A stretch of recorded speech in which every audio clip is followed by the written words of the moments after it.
Welcome back to the channel.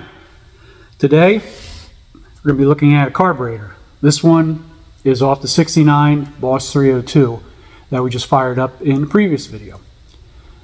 You might have heard through the video, although it was a little grainy to listen through. Wasn't running quite right.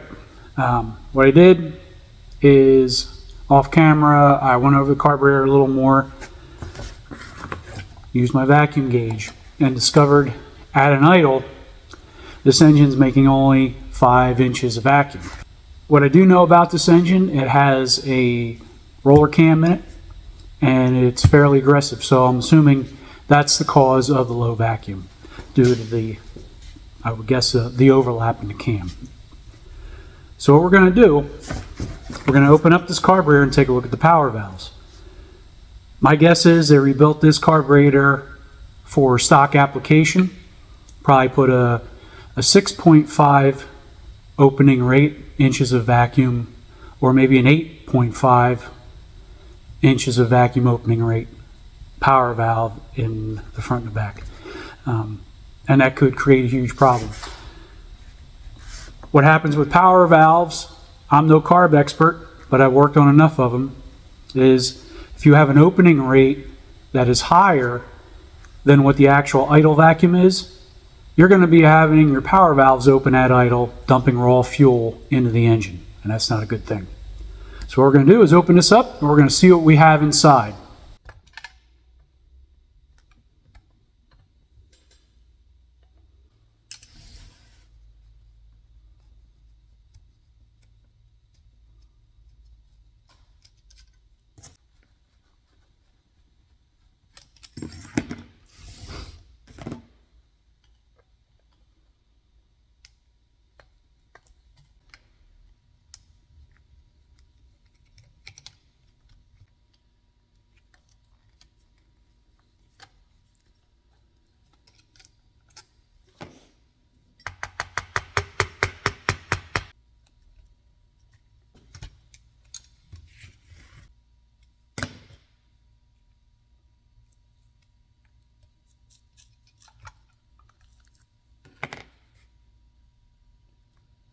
It's really hard to tell, but it looks like it's a 7.5 power valve. Kind of odd. You don't see those very often. But if that's the case, that's the problem.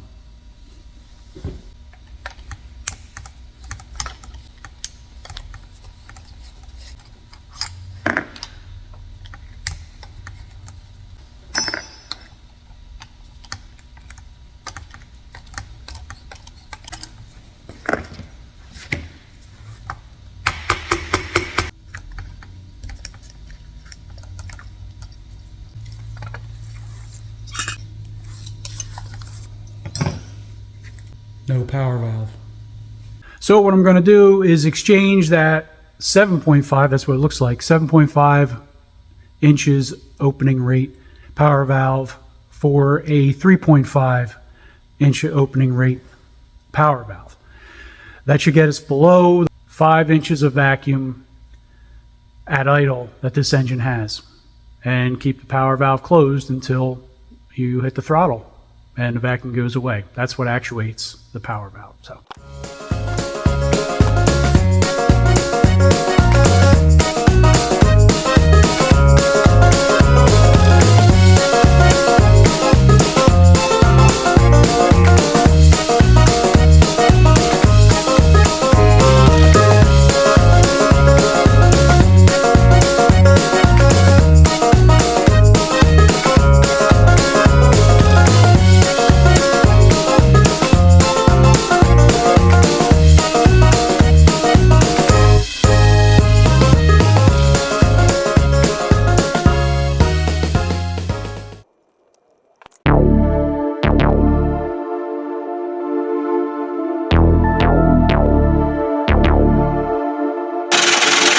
Smoke go crazy.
it seems like we got it ironed out. Took a little while for the plugs to clear. The idle mixture screws became sensitive again. Before, with the old power valve in it, you couldn't get any adjustment out of it. You had to turn them all the way in for the car just to run. Now they're a turn and a half out where they should be. Seems like everything's good. There's no fuel dripping down through the boosters. The power valve seemed to have done the trick. I may throw another set of plugs in it, but we'll see. I'll take it out for a drive and see how it runs, and we'll go from there. Thanks for watching. Don't forget to like, comment, and subscribe to the channel.